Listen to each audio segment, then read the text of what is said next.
Olá, seja bem-vindo ao podcast A Experiência do Paciente da Sobresp, a Sociedade Brasileira de Experiência do Paciente e Cuidado Centrado na Pessoa.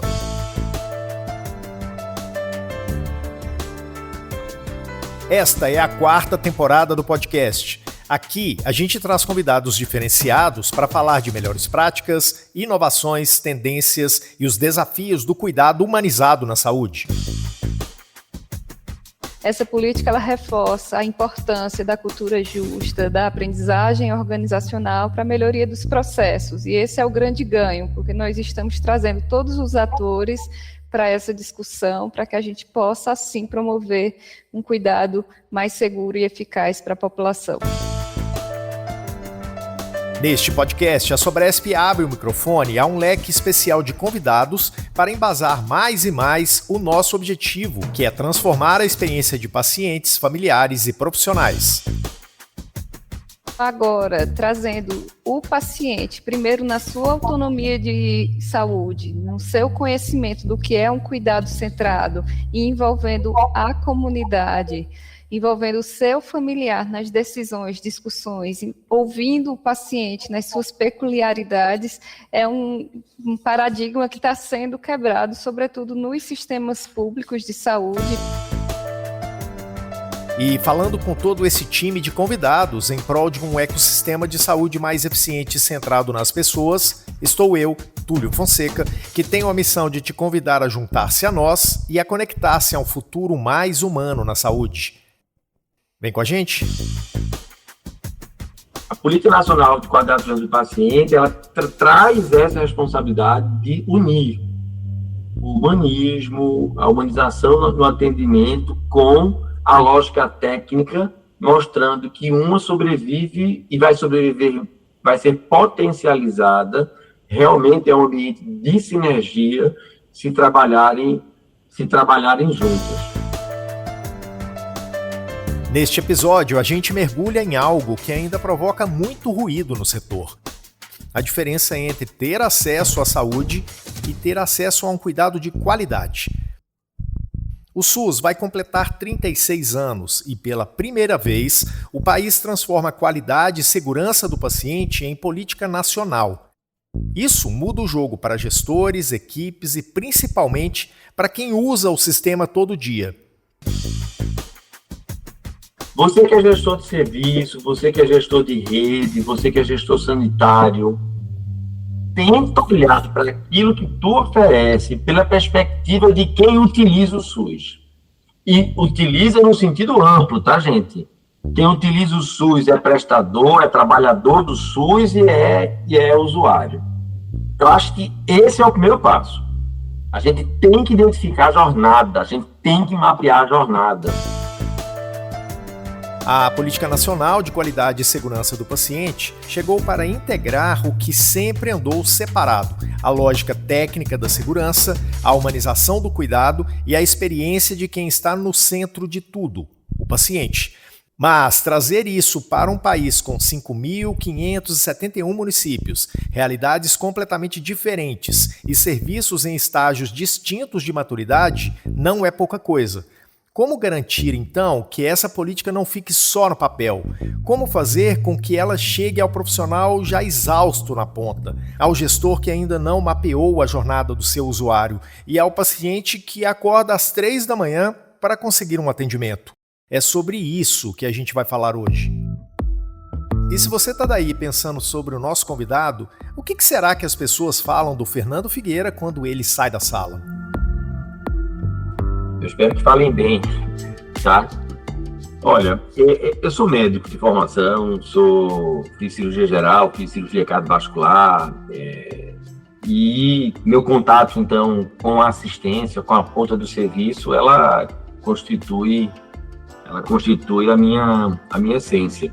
E, claro, essa formação de cirurgia cardiovascular, onde a gente é muito pressionado pelo detalhe, pelo cuidado, pelo preciosismo, ao mesmo tempo que a gente é muito cobrado pelo tempo, né, pelo prazo, porque são cirurgias que dependem muito, o desfecho depende muito de quão rápido e eficiente você entrega.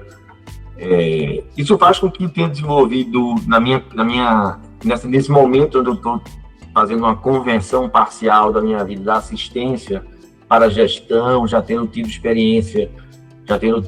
experiências em gestão privada, e estou aí há um ano à frente de uma diretoria tão importante do Ministério da Saúde. Isso me faz ver, esse meu background de atividade técnica profissional, ela me cobra muito para que a minha rotina do dia a dia ela seja com foco em eficiência e entrega. Então eu espero que quando eu saia da sala, minimamente as pessoas consigam identificar alguém com compromisso, alguém que tem uma meta a cumprir e que tenta empreender a cada minuto, a cada jornada aí e desafio, a gente tenta empreender soluções que vão beneficiar.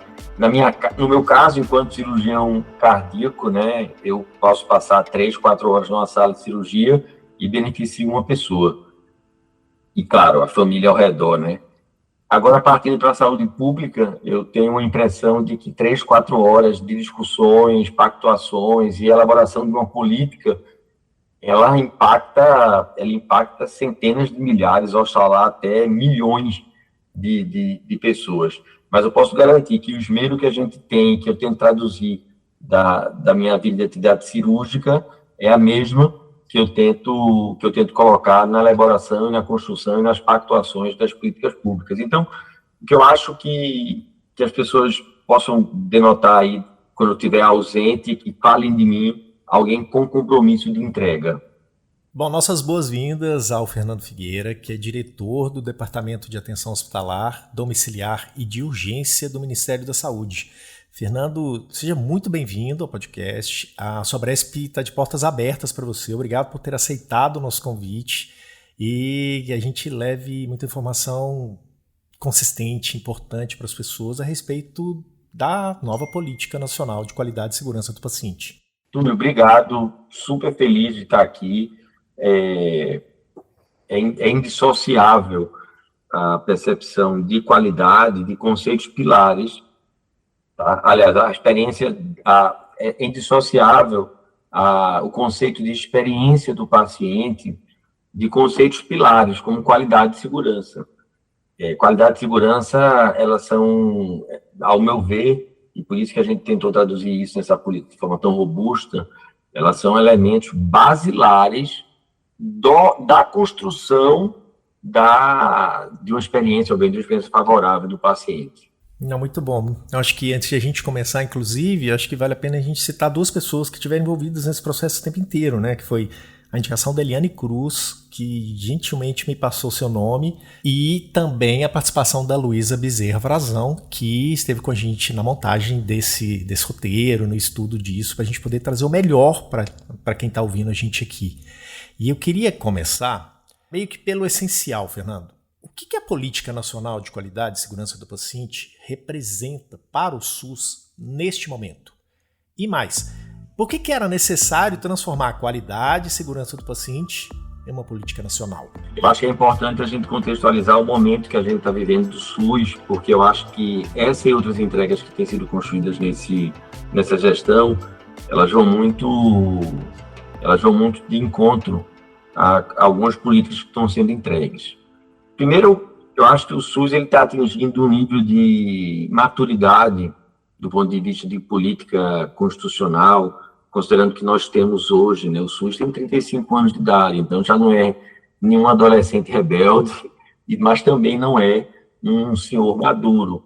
Eu acho que, fazendo analogia aí do conceito biológico, desse mimetismo biológico, que habitualmente eu tenho muito essa relação, né? Eu acho que com 35 anos a gente habitualmente já sabe o que quer, né? Mas a partir do momento que ainda nos permite se reavaliar do ponto de vista do caminho que nós tomamos. E o SUS ele surgiu no momento lá, né, na década de 80 e foi materializado na Constituição de 88 e sua regulamentação em 90, perante um desafio, Túlio. Um desafio muito, muito importante, que era o desafio de garantir acesso. E, como é sabido, né, o SUS está em cima do pilar, né, da universalidade, integralidade, da equidade, né? E a garantia do acesso, ele pareceu que permeou esses primeiros 30 anos aí do SUS com muita força, porque nós tínhamos um país de excluídos, porque o sistema de saúde pré-SUS, ele garantia essa exclusão. Então, o grande ganho do SUS, na sua primeira instância, foi dizer, não, todo brasileiro ele tem direito de receber saúde e é uma obrigação do Estado. E nessa evolução, acho que a gente tem que comemorar algumas vitórias. E entendendo que a principal porta de acesso ao sistema de saúde é a atenção primária, eu acho que a gente tem que bater no peito com muito orgulho, não é porque a gente está em época de Copa do Mundo, dizer que é brasileiro e dizer que o SUS venceu essa barreira. A atenção primária, ela atingiu aí, em vários e vários estados, cobertura integral, tá? E na média geral, mais ou menos 90% da população brasileira, ela já é coberta pela atenção primária. E aí chega um momento que nós estamos vivendo, onde há uma forte pressão na busca por qualificação de serviços, considerando que a gente venceu a barreira do acesso, né? Mas que nós hoje somos e temos uma sociedade que não identifica mais como elemento qualificador meramente o acesso. É uma sociedade que encontrou outros elementos para mostrar o seu grau de satisfação ou insatisfação com um serviço, público ou privado.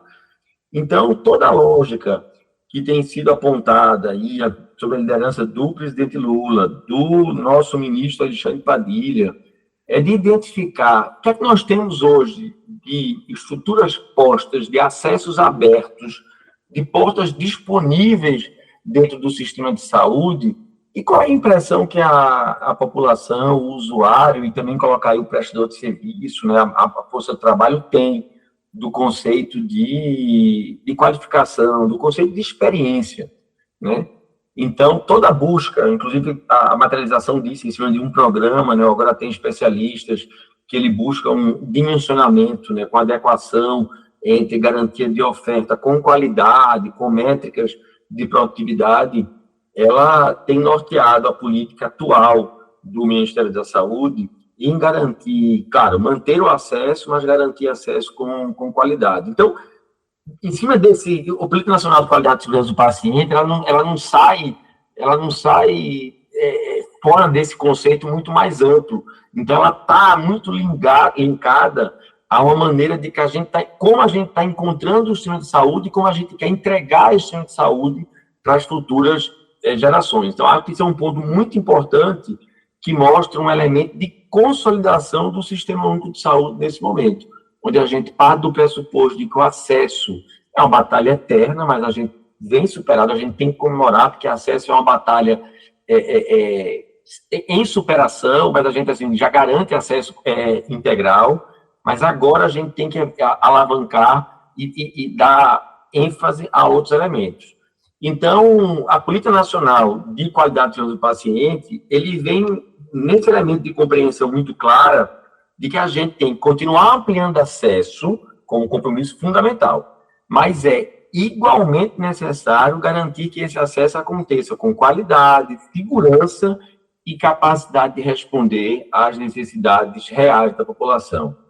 E isso só existe porque o SUS ele é um sistema vivo e que não apenas ele evolui, que vai precisar continuar evoluindo permanentemente. Ao longo desses últimos anos, o Brasil tem acumulado, eu acho, experiências importantes em vários avanços do SUS, inclusive aqueles avanços relacionados à segurança do paciente e elementos de qualificação da assistência. Mas essa política ela vem na necessidade, aliada ao pensamento holístico, né, do Ministério da Saúde, do governo do Brasil, né, e tendo visto onde a gente tem evoluído, né, em vários componentes, ela talvez tenha se tornado um grande elemento de repositório e capaz de integrar esse conjunto de iniciativas em uma política nacional, que é capaz de orientar gestores, serviços em todo o país, a partir de uma mesma visão de qualidade, ao mesmo tempo respeitando as inequidades territoriais, considerando, por óbvio, que se tratamos de um país de 5.571 municípios, dimensões territoriais, continentais, diferenças climáticas, culturais, sociodemográficas. Então, ao mesmo tempo que ela vem, sim, numa lógica de uma mesma visão, mas com absoluto respeito às inequidades territoriais. E isso é uma das principais responsabilidades do Ministério da Saúde, né? Acho que o governo federal, constitucionalmente, ele tem uma obrigação de induzir políticas públicas, tá? E, a partir dessa indução, apoiar estados e municípios, fortalecendo, então, uma cultura permanente de melhoria de cuidado em toda a rede de atenção à saúde. Eu queria só ressaltar que a gente, quando olha assim, a experiência do paciente, a lógica da Política Nacional de Qualidade e Segurança, a gente não está falando apenas da lógica hospitalocêntrica ou médico-cêntrica ou da equipe, né?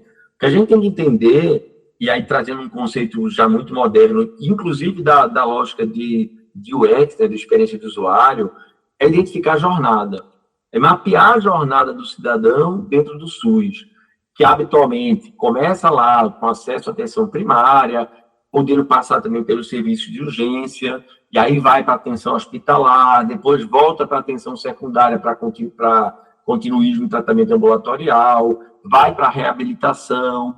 Então, a gente está muito, primeiro, ciente do tamanho do desafio, porque garantir qualidade e segurança dentro de uma estrutura, ela é um desafio, e ainda mais quando a gente coloca isso como mapa de jornada.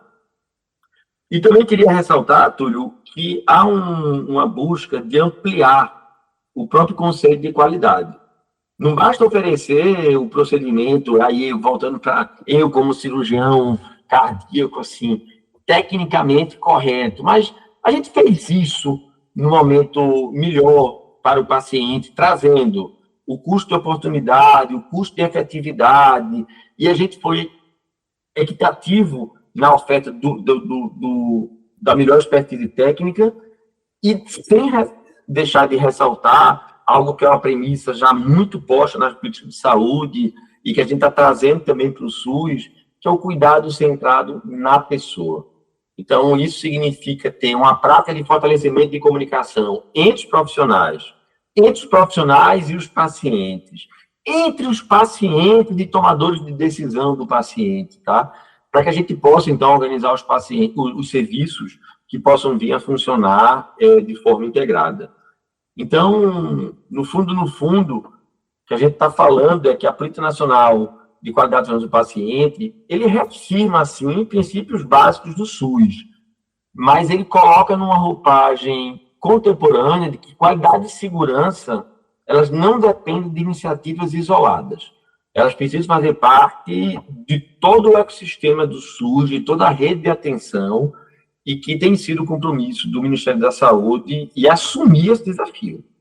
E, claro, quando a gente fala SUS, gente, não é só SUS no poder central, poder executivo federal, e falar que o SUS, ele é tripartite, o SUS, ele se faz, sim, nas responsabilidades e obrigações do Ministério da Saúde, mas ocorre lá na ponta, nos municípios. Então, o CONASENS é muito importante, o Conselho Nacional de Secretaria de Saúde do Estado, o CONAS, também são elementos importantes, e é impossível que essa política não tivesse tido, até esse momento, a robustez e a aceitação que a gente tem visto no território, se não houvesse um trabalho absolutamente parceiro, sinérgico, simbiótico do ambiente tripartite. A Luísa acabou de chegar, acho que ela consegue participar com a gente, vai ser importante isso. Ei, Luísa, tudo bem? Tudo bem, bom dia. Bom dia, prazer falar com você. Do atraso, tá outra agenda. Obrigado, viu? Queria ouvir a Luísa inicialmente, aproveitando que você está aqui. Você basicamente encampou essa política, né? O Fernando estava me explicando, e eu queria que você falasse um pouco para a gente como é que foi essa experiência, por que apostar tanto nisso e o que ela vai trazer de diferença para a gente no futuro breve, né? Bom, primeiro dizer que segurança do paciente é minha área de estudo há muito tempo, então encontrei no Ministério né, com o apoio do Dr. Fernando, uma possibilidade de fortalecermos a pauta nos serviços de saúde, entendendo que a nossa ação aqui no Ministério é na atenção especializada, e quando conversávamos à época, nós entendemos que poderíamos extrapolar muros, que segurança do paciente teria que ser vista não só em ambientes hospitalares, de urgência, atenção domiciliar, mas que seria um momento pertinente para nós discutirmos com as outras secretarias. Naquele momento, e nesse momento que estamos nessa discussão, nós temos o privilégio de ter o ministro Alexandre Padilha, o ministro que trouxe o Programa Nacional em 2013, e nos deu abertura a essa discussão para uma política que pode fortalecer a nossa entrega, entendendo que acesso já é uma pauta bastante estruturada dentro do Ministério da Saúde. Hoje a gente tem um programa, o Agora Tem Especialista, que leva acesso aos 4 cantos do país, mas que o acesso ele não pode chegar sem qualidade, sem segurança. Então, nós unimos todas essas discussões e aproveitamos o momento para fortalecer essa pauta, entendendo que era também um movimento nacional. Então, nós tivemos o privilégio, eu tive o privilégio de poder fortalecer uma pauta que gosto, estudo, num ambiente muito propício, sob liderança de Dr. Fernando. Muito bom. Aí, você já falou um pouco para a gente disso, de quando surge o Programa Nacional, né? Isso a gente está falando ali de 2013, né? E o que a Política Nacional de Qualidade e Segurança do Paciente amplia ou, sei lá, reorganiza nessa trajetória, especialmente ao incorporar a ideia de um cuidado seguro, de qualidade, equitativo, centrado na pessoa? Eu vou começar aqui, Lu, e você complementa, tá? Eu tinha colocado, inclusive, na primeira parte que o Túlio me perguntou, falei primeiro da necessidade, assim, essa política ela vem num conceito de pivotar, né? Inúmeros elementos que já existiam, né? Assim, o SUS já se preocupava com o conceito de qualidade e segurança, mas parecia que estava faltando um ordenamento central para que a gente pudesse compilar isso, inclusive extrapolando da lógica de um hospital, da atenção especializada, entendendo que a jornada do paciente é algo a ser valorizada. Então, primeiro que essa alegria de ter a volta do ministro Alexandre Padilha ainda à frente do Ministério da Saúde, até porque ele, como você muito bem colocou, ele foi na gestão dele, em 2013, que o Programa Nacional de Segurança do Paciente, ele foi instituído, né? E aí eu acho que é importante a gente ressaltar que, naquele momento, os núcleos de segurança do paciente, eles foram fortalecidos.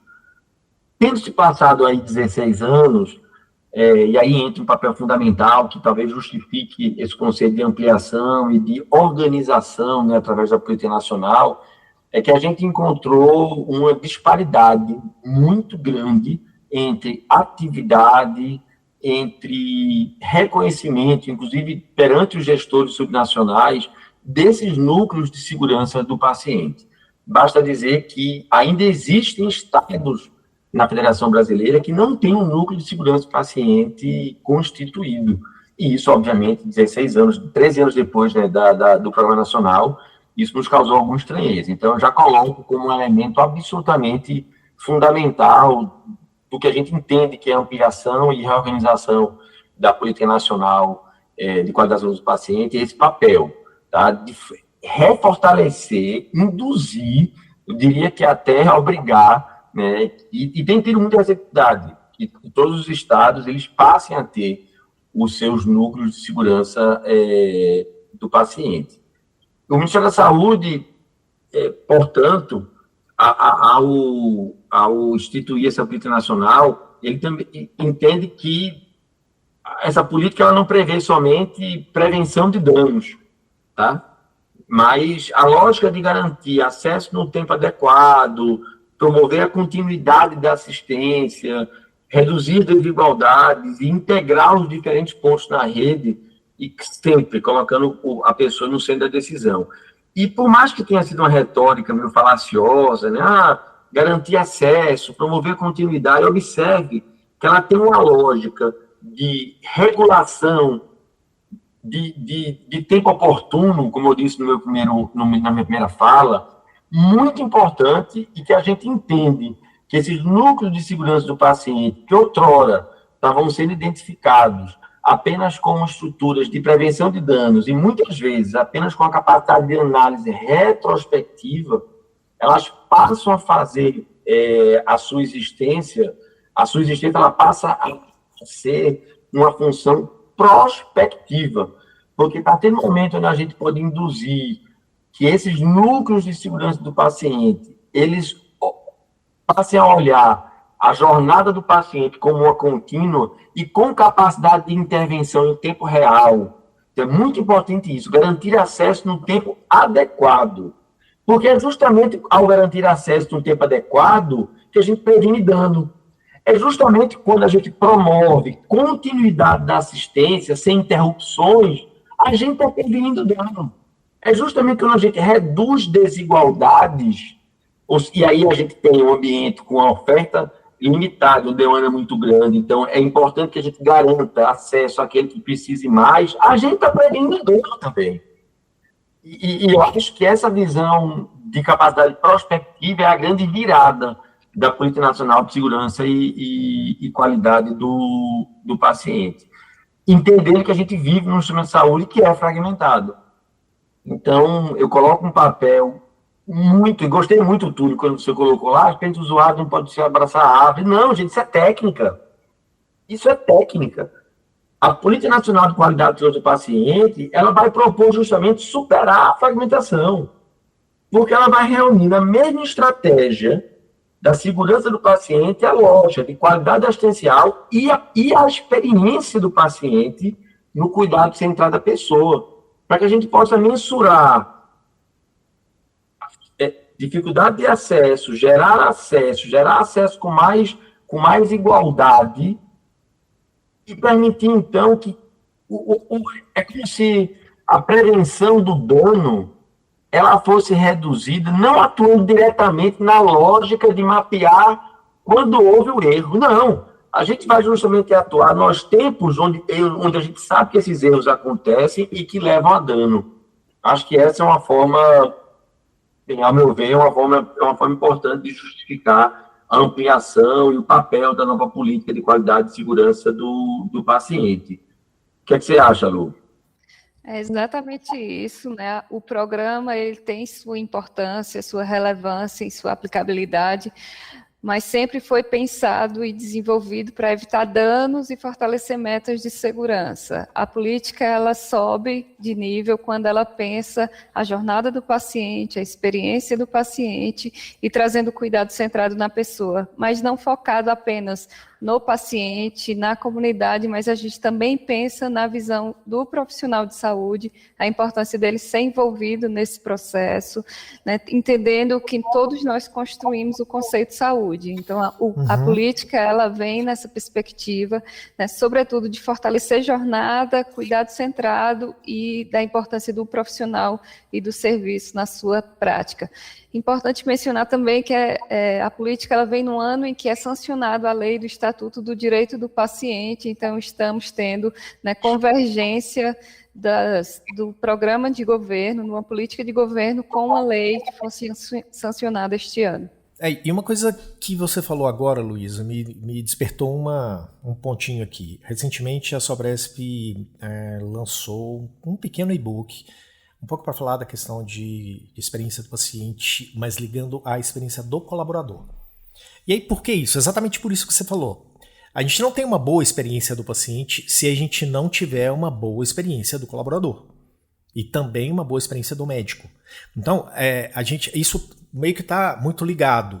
E quando a gente fala aqui no episódio que a gente traz isso muito para próximo do paciente, e aí a gente pode extrapolar também para familiar e tudo mais, a gente não pode deixar de falar do colaborador. E se a gente for pensar numa política nacional, a gente está falando de quantos mil colaboradores que fazem a saúde acontecer, seja SUS ou seja fora do SUS, né? O que a gente não pode deixar de falar nesse episódio quando a gente fala da experiência do colaborador? Bem, eu vou usar de um sofismo, mas que para mim é quase que um mantra. É impossível cuidar bem do outro se você não estiver sendo bem cuidado. Isso é um. O outro, aí na minha vida de gestão, tá? De diretor de hospital, diretor de serviço. Qual é o principal ativo dentro de um serviço de saúde? Eu posso afirmar categoricamente, provar matematicamente e financeiramente que o maior ativo é o recurso humano. O recurso humano, primeiro, ele consome, do ponto de vista de custo operacional, por melhor que seja azeitada um serviço de saúde, algo em torno de 45%, 50%. Eu desafio que tenha um outro componente de custo operacional em qualquer operação de saúde que seja consumida em quase a metade de todo o custo operacional, como é hoje o custo de recursos humanos. Em serviços menos azeitados, inclusive serviço público, esse valor pode chegar a 65%, 70%. Então, por óbvio, e quando eu compro automografia, eu tenho que contratar a manutenção preventiva, eu tenho que preocupar com o ambiente lá, quanto está úmido a sala ou não está úmido a sala, para ganhar mais tempo de sobrevida da máquina, para que ela quebre menos. Óbvio que a maior atenção que a gente tem que ter com o nosso principal ativo é como que a gente pode fazer a melhor gestão de recursos humanos para que essa pessoa seja cuidada, porque no final das contas não somos nós que estamos em Brasília, lá, né, na coordenação de atenção hospitalar, na diretoria da atenção hospitalar, que a gente vai colocar a mão no paciente. Quem está colocando no paciente é o profissional. E esse profissional ele tem que ser incluído na lógica de qualquer tipo de política que valorize experiência de usuário. Por isso que eu amplio. O usuário do SUS, numa lógica muito ampla, ela não é somente o usuário paciente, é o usuário prestador de serviço também. Então, é indissociável na nossa lógica de política, e por isso que o SUS é muito potente, na existência de uma secretaria que é especializada em fazer gestão do trabalho. É importante a capacidade como a gente se preocupa em construir uma política e instruir a ponta, e fazer com que o nosso prestador de serviço, o nosso profissional, batalhador, trabalhador do SUS, ele seja capacitado. Porque eu não consigo imaginar que a gente consiga realmente gerar uma experiência do usuário, na loja de usuário, só como paciente, sem que a gente tenha uma experiência do usuário satisfatória, acima da média, para quem presta serviço. E por isso mesmo que a gente mede, né, essa qualidade de como os indicadores eram produzidos no serviço de saúde, era a lógica de produtividade, quantos pacientes aquele doutor era capaz de atender num turno, quantos a capacidade de estar a plenitude de um protocolo clínico ser implementada na prática, o desfecho, né, o tempo médio de internação do doente A, do paciente, do doutor A versus o tempo médio de internação do doutor B, né?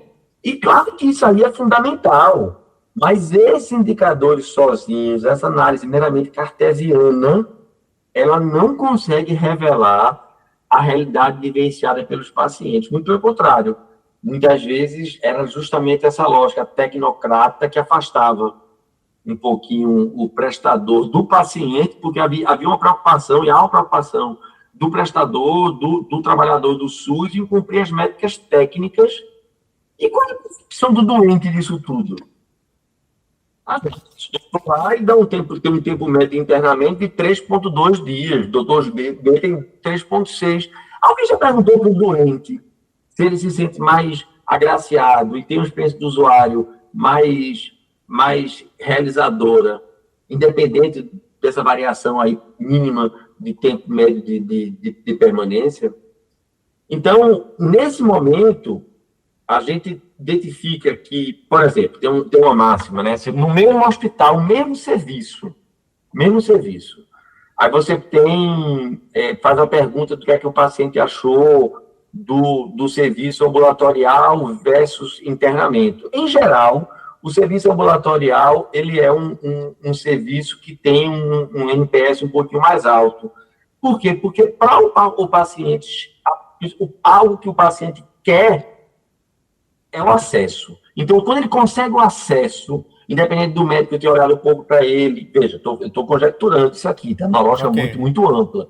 Mas quando ele vence a barreira do acesso, parece que aquilo é o elemento qualificador que faz com que ele fique mais satisfeito. Feliz. No mesmo serviço. Quando a gente vai para o ambiente de internamento, é diferente. O ambiente de internamento, ele cobra mais outros elementos. Porque como ele já está dentro do hospital, essa barreira do acesso ela já está superada. Já está lá dentro. Ele vai começar a observar outros elementos qualificadores da experiência do usuário. Isso do mesmo serviço. Não dá para colocar tudo dentro de um conceito só e falar qual é a experiência do usuário. Depende do serviço, depende da tecnologia que está sendo ofertada, né? Então, só reforçando que essa visão é uma visão muito completa, que passa somente da lógica do paciente e passa também com cuidado e uma atenção muito prática com quem presta serviço. Porque não faria sentido, né, doutor Fernando, colocar o paciente no centro do cuidado, pensar em discutir a experiência do paciente, se nós não pensarmos também na experiência do colaborador, entendendo que o nosso país ainda é formado por profissionais que são exaustos, e se eu estou exausto, eu tenho maior possibilidade em cometer erros, e numa cultura de segurança que ainda não está bem estabelecida. Então, essa política, ela reforça a importância da cultura justa, da aprendizagem organizacional para a melhoria dos processos, e esse é o grande ganho, porque nós estamos trazendo todos os atores para essa discussão, para que a gente possa, assim, promover um cuidado mais seguro e eficaz para a população.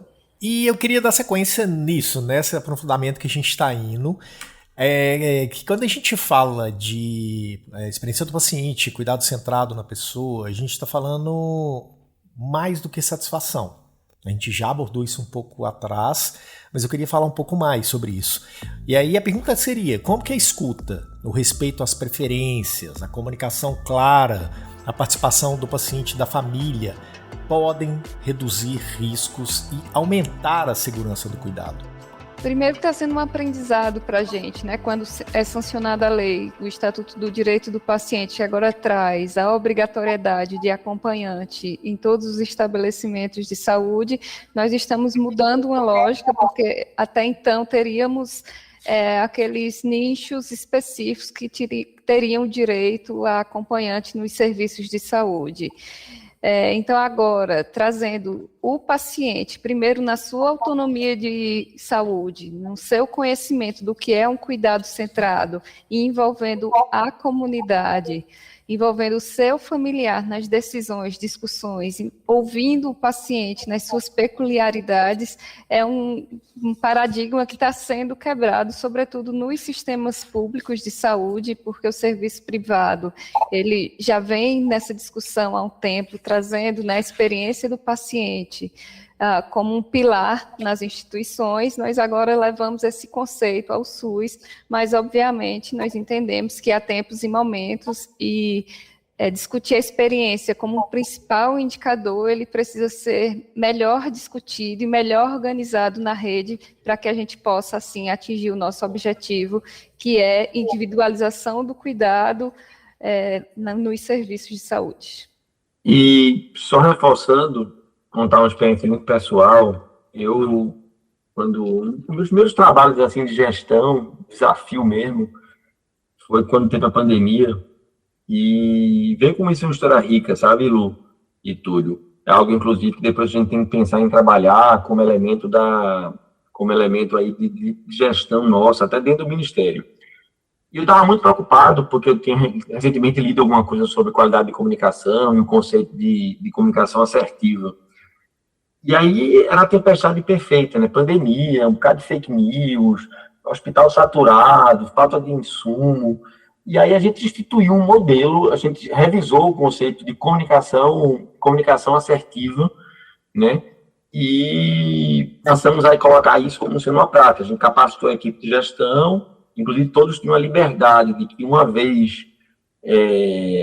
se uma vez alguém percebesse que aquela comunicação não estava sendo assertiva, era obrigatório levantar a mão e falar, olha, estou achando que a comunicação não está sendo eficiente. E aí reforça algo que preveniu muitas falhas.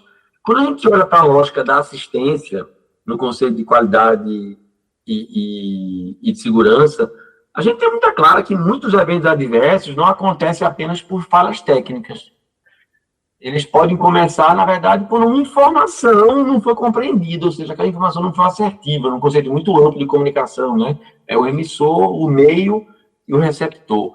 Então, a gente tem que ter uma certeza muito, assim, a gente tem que ter muito convicto de que a comunicação está sendo bem feita para que a gente possa evitar efeitos adversos, né? E por isso mesmo, quando o paciente ou aquele tomador de decisão ele não participa das decisões sobre sua própria saúde, ele deixa de ser apenas um receptor da assistência. Então, quando a gente puxa ele para o conceito de comunicação, faz entender, e isso gera um feedback, ele passa a ser um aliado na construção de um cuidado mais seguro. Então, conceitos como comunicação assertiva, escuta qualificada, e aí um conceito até mais amplo, né? Escuta qualificada ativa, né? Escuta ativa é algo muito importante. Isso qualifica a tomada de decisão, fortalece a relação de confiança entre os profissionais e o usuário. E quando a gente tem uma comunicação clara, reduz ruídos, que por sua vez reduz dúvidas, evita retrabalho e diminui erros. E aí vai desde uso de medicamento, lateralidade de cirurgia, né?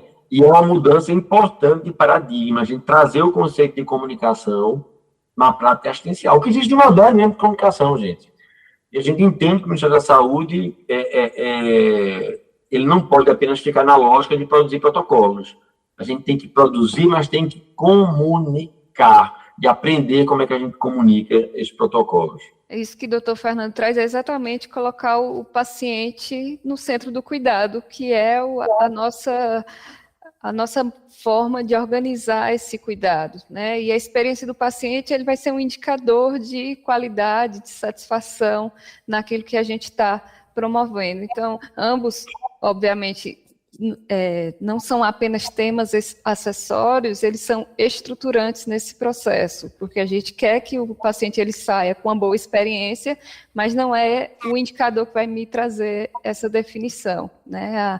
O cuidado ele precisa ser individualizado e centrado na pessoa para que a gente possa fortalecer essa rede de quem está recebendo cuidado, porque esse paciente ele volta para uma comunidade, ele volta para a sua casa, ele precisa continuar, e aí é muito bem colocado quando o doutor Fernando traz um conceito de comunicação assertiva, porque a gente precisa que ele continue sendo, né, cuidado para que ele não volte aos estabelecimentos de saúde, né, com algo que poderia ter sido resolvido no seu ambiente. E isso que você traz para a gente, Luísa, eu lembro muito bem de, como é que eu vim parar aqui?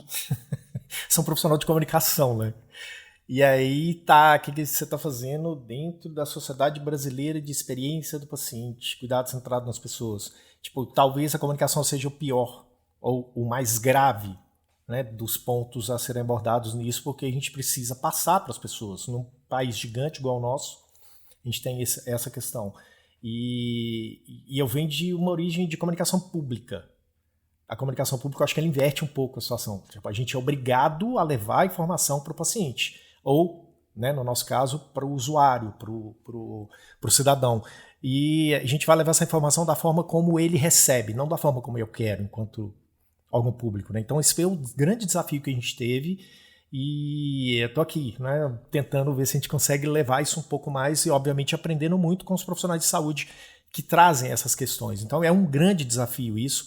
Eu acho que essa questão da legislação, da lei, né, do Estatuto do Paciente, ela traz isso de maneira muito destacada para a gente. E aí, para quem está ouvindo esse podcast agora pela primeira vez, o episódio 52 nosso, a gente traz uma geral sobre a lei do Estatuto, e é importante que as pessoas ouçam isso, porque são problemas que a gente acaba não vendo, né? Eles aparecem, eles existem, e a gente às vezes finge que não existe, finge que não está acontecendo, e ele vai continuar trazendo efeitos e prejudicando esse processo inteiro, né? Então, acho que isso vai me ligar na próxima pergunta, que seriam exatamente coisas que estão ligadas à experiência do paciente e que também representam riscos à segurança dele. Aí a gente já falou agora, que é a espera sem informação ou com informação truncada e tudo mais. A repetição de dados, a falha na transição de cuidado, a alta desorganizada, a linguagem incompreensível. A Política Nacional de Segurança do Paciente, ela pode ajudar os serviços a enxergar essa situação numa mesma agenda de qualidade, de segurança, de experiência? É outra potência da ampliação do programa, Túlio. É porque parece que a gente vivia esses temas, eram separados, né? Você tinha o tema da segurança do paciente, e aí era uma coisa meio que técnica, fria, cartesiana, e tinha outro da humanização, que aí era da galera abraçando árvore. Uhum. Tá? E essa política, e sim, ainda tinha por cima disso o gestor, né, olhando essas duas coisas como se fossem coisas indistintas, né? Não se misturam. E quem vive o SUS, ou quem vive o ambiente de saúde, sabe que tudo isso acontece ao mesmo tempo. Né? A segurança ela tem que andar junto de humanização. Vamos lá. Uma espera prolongada para acesso a um serviço de saúde, sem minimamente a informação, ela vai gerar uma experiência de usuário desnecessária. A mesma espera com informação, ela vai gerar uma outra experiência do usuário. Quando a gente fala de uma alta hospitalar, técnico, tá, gente? Um elemento técnico. Teve alta hospitalar. Você pode dar uma alta de um jeito, que é uma alta, preencheu lá a planilha do gestor. Teve alta no tempo adequado. Mas uma alta com orientação quanto a cuidados pós-altas, necessidade de revisitar o serviço mediante algum elemento de morbidade que surja, é uma outra alta. Vai preencher o espaço técnico da mesma forma. Qual que vocês acham que vai trazer mais uma experiência do usuário mais favorável e que vai ser devolvida com maior qualidade assistencial, a partir do momento que pode prevenir um reinternamento, pode prevenir algum elemento mórbido pós-alta, que simplesmente foi garantido no momento da alta.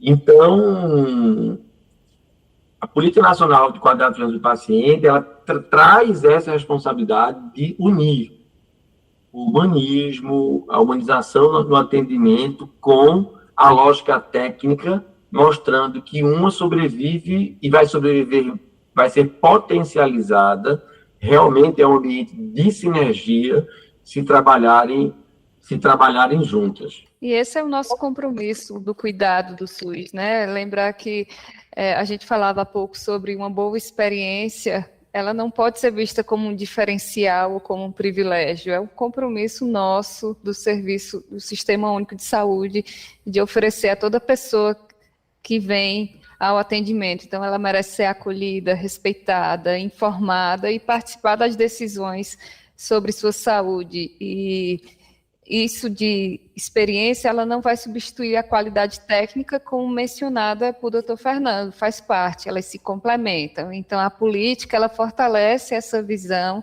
ela se incentiva aos serviços olharem para a jornada do paciente de forma integrada, articulada, identificando as barreiras que muitas vezes passam desapercebidas, para que possam ser distribuídas entre diferentes setores ou pontos de rede. Por isso que a política não foi construída só na SAES, ela foi amplamente discutida por todas as secretarias do Ministério para que nós possamos unir essas políticas, né, a exemplo da humanização, nos pontos de atenção, porque a gente não pode ter mais uma assistência fragmentada, mas articulada com tudo que a gente já constrói para o SUS. Bom, a política nacional, ela olha para a possibilidade de transformar a voz de pacientes e familiares em um componente estruturante da gestão de riscos e da melhoria contínua. Ela consegue extrapolar a questão de pesquisa de satisfação, ouvidoria, resposta à reclamação. O que ela fala sobre isso? A gente busca estimular agora, né? Como já mencionado, está sendo uma mudança de paradigmas, não só na política, mas no Estatuto do Direito do Paciente. A gente quer que o paciente ele não apenas critique, vá à ouvidoria levar reclamações, mas que ele possa trazer sugestões de melhorias ou que possamos entender e aprender com a experiência do paciente nos nossos serviços. Então, entendo que é algo que a gente ainda precisa discutir e fortalecer, mas que a gente já traz os primeiros direcionamentos, né, que é trazer a importância de entender e reconhecer a experiência do paciente na jornada do atendimento. Bom, a gente já falou sobre alguns pontos, eu acho que um deles é a questão de integração. Como é que a política nacional pode induzir a integração entre hospital, atenção primária, urgência, regulação, especialmente em redes tão diferentes, né, por esse Brasilzão afora que a gente tem aí? Eu vou começando a responder falando que a política, primeiro, como mencionado, ela foi construída por todas as secretarias do Ministério para que nós possamos levar esse conceito de qualidade e segurança para além da rede hospitalar, mas entendendo que sua aplicabilidade na atenção primária, enfim, toda a rede de atenção à saúde. E é por isso que na política a gente investe em governança, reconhecendo que os núcleos de segurança do paciente não são mais exclusivos dos estabelecimentos hospitalares, mas a gente traz um novo conceito, que são as instâncias de estrutura de governança, tanto a nível municipal quanto a nível estadual, e como o doutor Fernando já trouxe, a gente tem hoje 8 estados, na verdade 7, porque um a gente já conseguiu implementar e já estamos caminhando para os outros 7 núcleos de gestão estratégicas, um núcleo capitaneado pelo CONAS, e a função desses núcleos, que vão ser desdobrados para os municípios posteriormente, é que eles façam a integração da rede de atenção, né, entendendo que a gente precisa de uma instância governamental que possam trazer, né, a articulação na rede de atenção para que possa subsidiar as decisões a nível municipal e estadual. Bom, a gente já abordou aqui um pouco sobre a questão do SUS ser diverso e até mesmo desigual. E aí vem um ponto que a política vem com coisas novas, trazendo, né, inovações e tudo mais, e aí tem uma preocupação de como é que a gente pode garantir que a implementação dela não cause como efeito colateral, de repente, uma distância maior entre os serviços mais estruturados e os serviços com menos recursos, e que a pessoa no território continue sendo o centro da política, ou seja, que não afete a experiência do paciente. Tá, eu acho que essa é uma preocupação que existe no território, e aí queria ressaltar o papel da Anvisa, tá? Da Anvisa nesse conceito. Primeiro colocar para o podcast, dizer que a Anvisa é o Ministério da Saúde, tá, gente? E eu vou começar a falar da Anvisa, porque parece que tem uma lógica meio que fiscalizatória punitiva de algumas estruturas do Ministério da Saúde, como a própria Anvisa, e que parecia que era por uma falta de sensibilidade, de não identificação das diferenças do território, e que justamente nessa gestão, e aí eu agradeço muito a Luísa pela sensibilidade dela, mas agradeço muito também ao presidente Leandro da Anvisa, ao diretor Tiago Campos, que tem discutido isso aí diuturnamente conosco. Essa construção, ela vem do que existe, dos melhores elementos técnicos científicos, e aí é inegável a posição da Anvisa na construção desses elementos, de apresentação do Ministério, da importância técnica desses elementos, mas o nosso papel de entender que essa política ela não foi concebida como um modelo rígido, ou meramente um checklist de exigências, né, a serem preenchidas, sim ou não.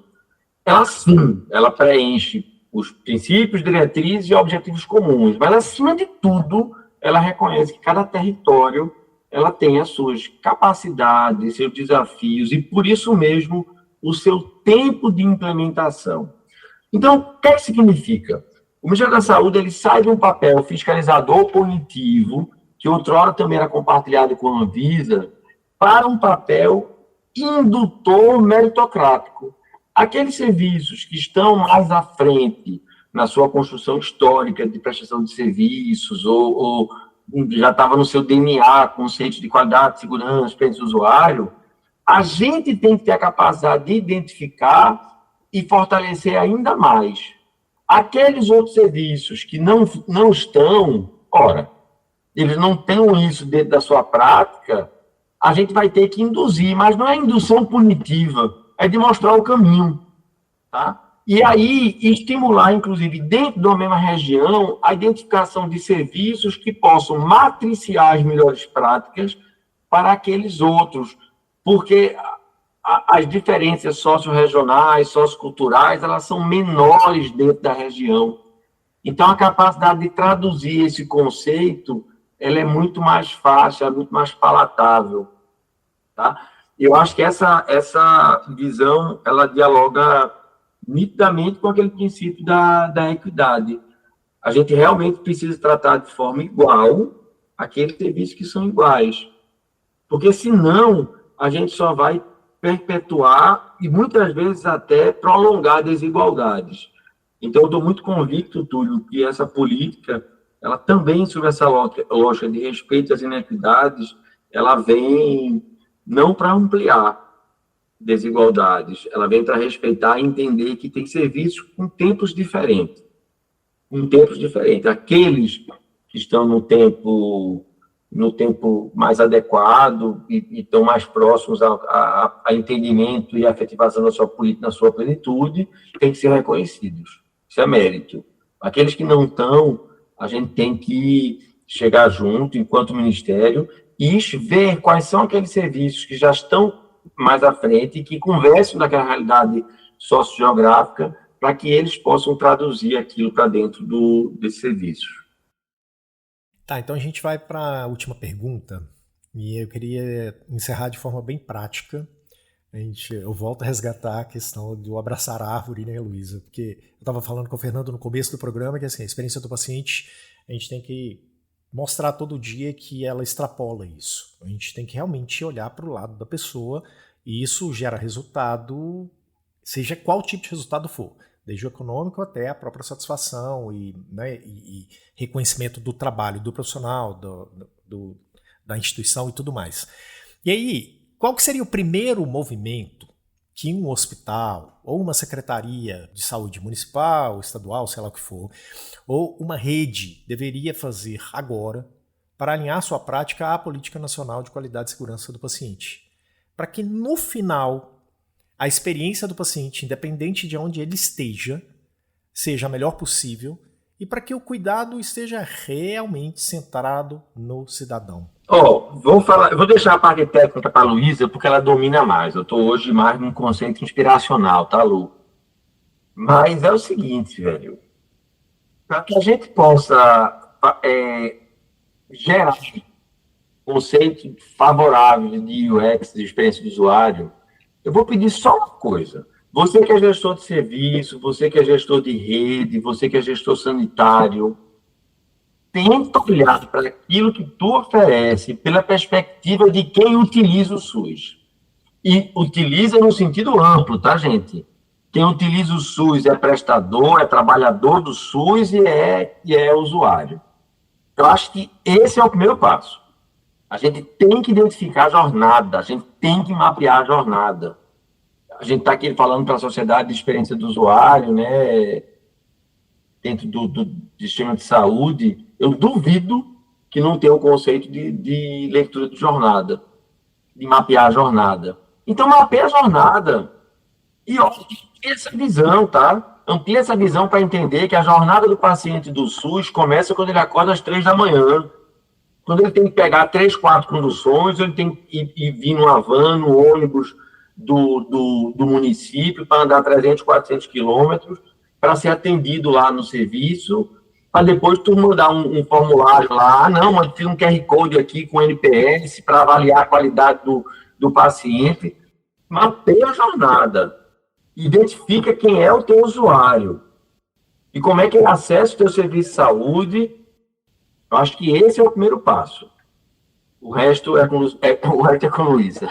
Mas é exatamente o primeiro passo a ser dado, é fazer um diagnóstico situacional, entendendo que não adianta criar novos protocolos, novos indicadores, é preciso compreender como os pacientes, os familiares e os profissionais vivenciam hoje o cuidado implementado.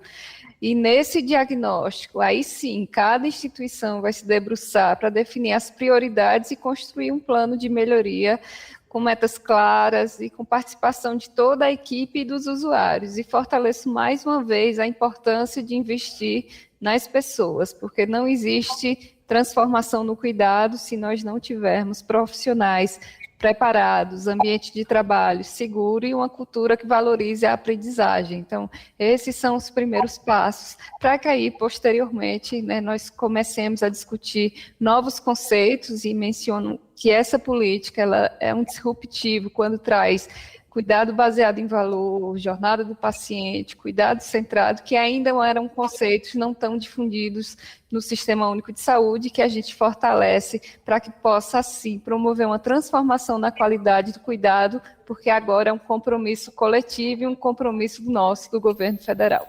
Gente, sensacional. Episódio que acho que deixa claro muita coisa. Acho que é um começo para grande parte dos profissionais Brasil afora, gestores e tudo mais, mas também pode ser um meio da jornada, né? A gente já trazer alguns pontos que são importantes até para que eles entendam o que realmente está em jogo. E a partir da hora que a gente tem uma política, ela dá alguns sinais, diversos sinais, né? Eu acho que esses sinais foram colocados aqui hoje. Agradecer vocês imensamente pela disponibilidade, pela presteza de falar com a gente aqui na Sobresp. E pedir para poder contar sempre que a gente puder, que a gente precisar de mais coisas, a gente acionar vocês, para a gente poder falar mais e trazer mais informações que eu acho que são importantes para quem está ouvindo a gente aqui no podcast. É um prazer grande, tá, Túlio? E, por favor, o Ministério da Saúde, ele precisa ser constantemente retrofitado. Retrofitado do ponto de vista de como ele é visto, de como ele é interpretado, de como ele chega junto da sociedade. Então, posso falar por mim, Luísa, espero que concorde, mas é papel de quem faz gestão pública se expor publicamente e mostrar o que a gente tem trabalhado. E um canal como esse é muito rico para que a gente possa se apresentar enquanto um órgão federal que tem responsabilidade com o bem público.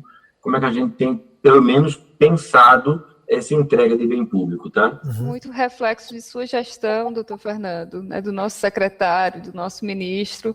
É um compromisso nosso em estar nesses espaços abertos de diálogo, para que a gente também possa aprender, melhorar, porque, como mencionado por doutor Fernando, aqui nós estamos num prédio sem paciente, mas pensando melhoria do cuidado assistencial. Então, todos esses espaços a gente sempre se esforça muito para estar, porque a gente entende a importância também para a nossa construção aqui interna. Então, ficamos à disposição, e agora falo por mim e para o doutor Fernando, já tem os nossos contatos e esperamos ter contribuído no podcast.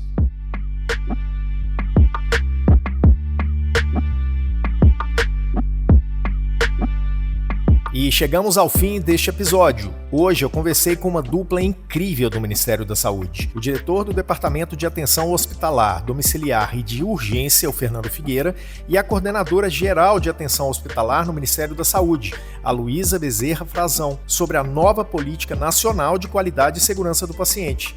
A gente falou sobre por que o acesso sozinho não é mais suficiente, sobre o papel da comunicação assertiva na prevenção de danos, sobre a importância de mapear a jornada real do paciente e sobre essa nova política que une, pela primeira vez em nível nacional, segurança, qualidade e experiência do paciente em uma única agenda. Se você é gestor, profissional de saúde ou trabalha com a experiência do paciente, esse episódio foi feito especialmente para você. E se você curtiu o conteúdo de hoje, compartilha com as pessoas que você conhece e com os profissionais que precisam ouvir isso. E favorita o podcast A Experiência do Paciente no seu tocador preferido. Lembrando que o podcast A Experiência do Paciente é uma produção da Map2B, Planejamento, Marketing e Negócios para a Sobresp. Obrigado por hoje e a gente vai se ver no próximo episódio com convidados e temas imperdíveis. Bye, bye!